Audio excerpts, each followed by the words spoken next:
Hi, good morning. So today is Saturday. Eto, ginising ako ni Jamie. Tinatanong ako, mag-video ba raw ako ngayon? Bakit? Ano ba gusto mo pa-videohan? Hindi, nag-prepare kasi ako ng breakfast. Ba yun? Yun. So nag-prepare pala siya ng breakfast.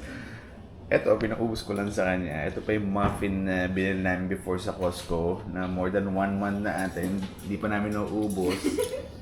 And then, itong champurado, saan galing to? Meron tayong stash dyan eh. Champurado? Stash ng glutinous rice. Okay. Kaya ginawan ko ng champurado. So, yesterday nga, nag-last day na nga ng school to mga bata. Ito, si Enzo and Sky. How was your last day yesterday? Good, but Sky hates school. Huh? Totoo ba yan? Why do you hate school, Sky? Yes or no? Do you wanna go back to school na? No? Yun, so sa nag-last day na nga sila, so mamaya nga, yun, nilaban na namin yung mga damit nila Enzo and Sky. So mamaya, isusort out ko lang yung mga gamit nila dahil si Sky marami siyang mga gamit na nasira na dahil yun nga, hindi ko alam kung anong ginagawa ni Sky sa school. Like yung mga jogging pants niya, dun sa part ng tuhod, nabutas na. And then yun nga, yung shoes din niya, dalawa yun, yung isa pang indoor tsaka outdoor, hindi ko alam, pati yung indoor kasi parang halos sira na. So mamaya pakita ko sa inyo. Last time, bumili na nga rin ako ng bagong shoes niya para yun yung pwede niyang gamitin this summer kasi yun nga, yung pinang school nga niya, sobrang sira na. Yun, so kain na lang muna tayo. Pero speaking of last day of school, yung panganay nga namin na si Francis sa Pilipinas, nag-last day na rin. So, graduate na rin siya finally sa university. Congratulations, Francine! Sobra kaming proud sa'yo. Now that you're graduated, excited na rin kami makasama ka. We'll celebrate with you here, okay? Yan. So, unfortunately na, hindi kami nakauwi sa graduation ng anak namin. Siyempre, pag uuwi, maraming requirements. And of course, siyempre, mahal din yung pamasahe and especially, madami kami. So, next month, pupunta na lang siya rito. So, abangan nyo nga yung mga travel namin as a family. So, siguro, share ko na lang dito yung pakunti-kunti mga pictures doon sa graduation niya. Sabi ko nga kasi sa kanya na mag-take siya ng maraming videos. But unfortunately, wala nga ng videos, puro pictures lang. Yan. So, ito yung mga sapatos ni Enzo tsaka ni Sky. So, itong apat na nasa taas. Ito yung kay Enzo. Itong dalawang nasa baba kay Sky. So, unahin muna natin yung kay Enzo. So, ito yung pinakaunang rubber shoes na binili namin sa kanya dito sa Canada. So far, buhay pa naman siya.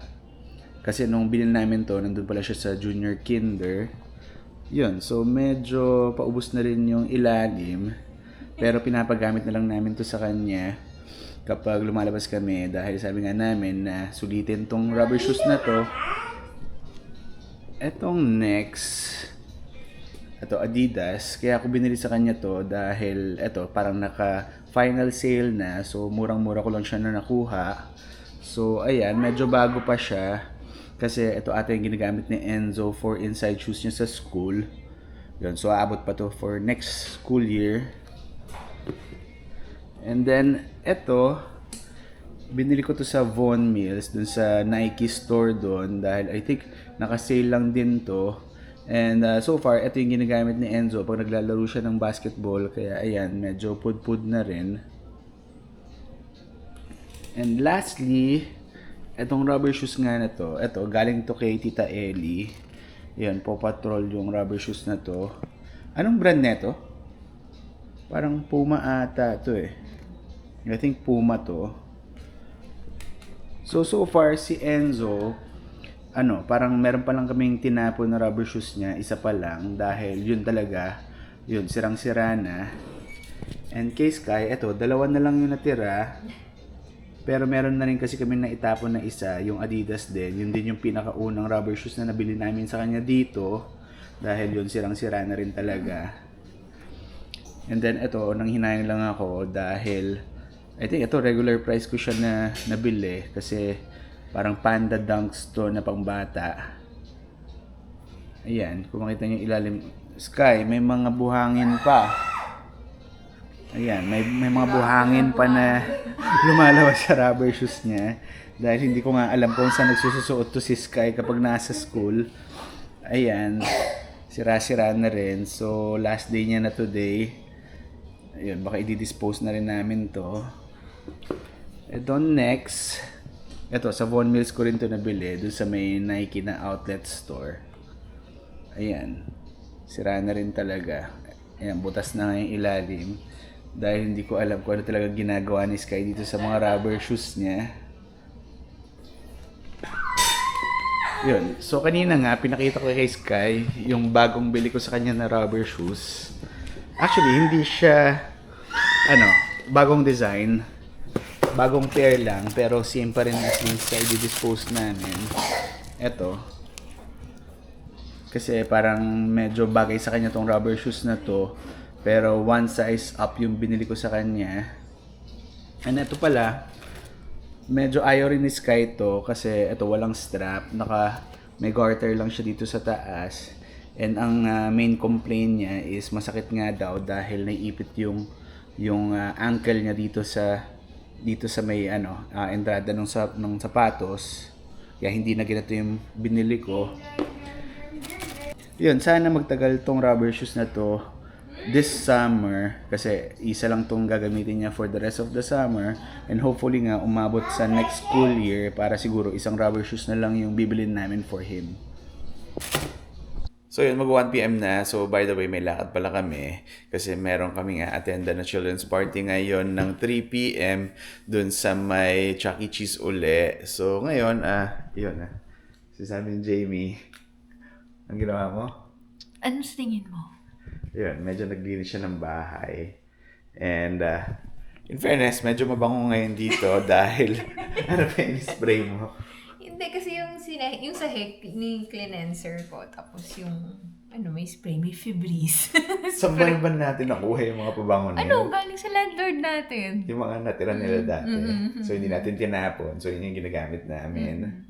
Yeah. So yun, ako rin, tapos na rin ako maglaba and magtupi ng damit. So pinili ko nga yung mga gamit ni Sky. Actually, kay Enzo, wala masyadong i-dispose kasi medyo maingat naman siya sa gamit and whatever it is na kaliliitan ni Enzo, pwede pang gamitin ni Sky. Pero ito kay Sky, mukhang... Lahat yung bago, no? Binili namin to bago nung dumating sila. Pero medyo hindi maingat kasi yung bata na yon. Ayan, like ito. Medyo active kasi siya. Sa may tuhod, ito, butas na.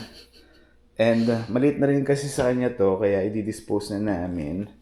Pero yun nga, pare-pareho yung spots nung yung mga butas. Lahat sa tuhod. Yun nga, magkakabatch siya. Kaya lahat siya na kalaitan na ni Sky. Ito, asan ba yung butas na ito? Ito, may butas din to eh. Ayan. Ayan, butas na rin. So mamaya, hindi namin alam kung may oras pa kami dahil 1 PM na nga, tas 3 PM yung attenda namin na children's party. Pero kung meron pa ngang time, gusto sana namin bilahan ng pants si Sky. Pero yung sabi ko kay Jamie, mga bata kasi ayaw nila ng jeans. Ang gusto nila, yung mga jogging pants. Kasi siguro mas comfortable. So mamaya, tignan namin kung makadaan kami. Maganda na kami, maligo na kami in a while. And then alis na kami. Yan, nakabihis na kami. Are you ready, Sky? Yeah. Yan, suot na niya yung bago yung rubber shoes. Oh, let's go! Yeah, so nandito naman nga kami sa Erin Mills. Saglit lang kami dito dahil ito na yung pinaka on the way na mall. Kasi again, bibili lang uli kami ng pangregalo. Yeah, medyo nagmamadali kami. Kasi ano sa ba? Yan, almost 2. And siguro mga 20 minutes drive din papunta rin sa Chuck E. Cheese sa may Argentia uli. So yun, mamadali lang kami. Yun.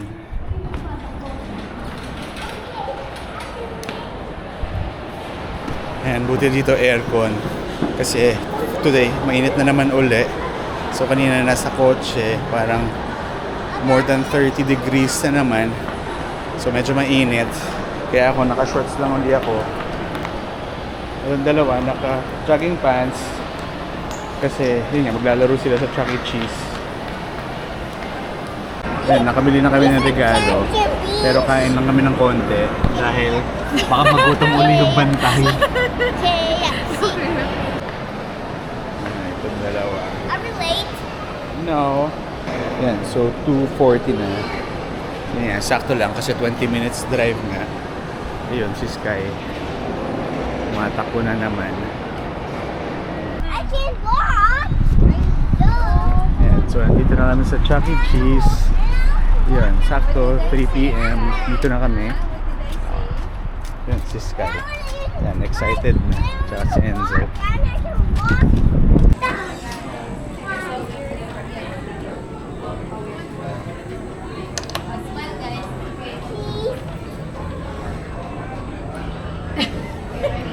Okay.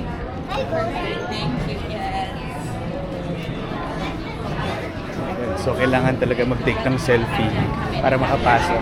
Bakit nga daw? Ba't kailangan mag-selfie? Ha? Para paglabas, makikita nila kung sino yung original na kasama ng mga bata. Okay. Yan. So, nandito na kami. Nagaw pala tayo. Oo. Kaya nakalagay sa invitation 3 p.m., di ba? Actually, nagsistart na sila eh. Start na ba yan? Nagsistart na yan. Tapos mamaya tatawagin para dito. Magse-celebrate na sila. Ayan. So, si Enzo tsaka si Sky. Ayan. Naglalaro na doon. So, kami. Dito na lang muna kami. Ayan! Nakakalimutan niya kanina pa siya. You don't know how to play? Like a SpongeBob. Yan, si Enzo, kasama niya yung mga kaibigan niya sa school. Kaya iniwan niya na yung kapatid niya. Ano yan? Hindi namin alam kung kailan kasi siya kukuha eh, di. Ayan, parehas kami hindi nakatingin. Ang dilim ng picture eh. Ang galing nung ride. Si Mami yung nag-e-enjoy.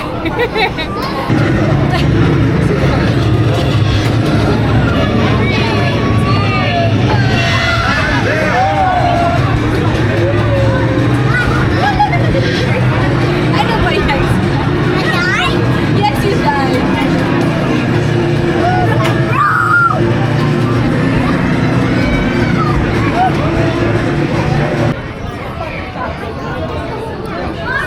Mukha ka naman masaya ngayon.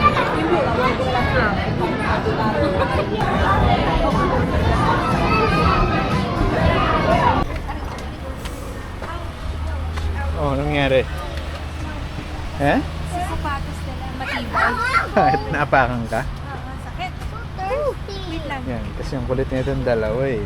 Hello, car. Yan, so ngayon, tapos na kami dito sa birthday party. Ano, sa tayo punta?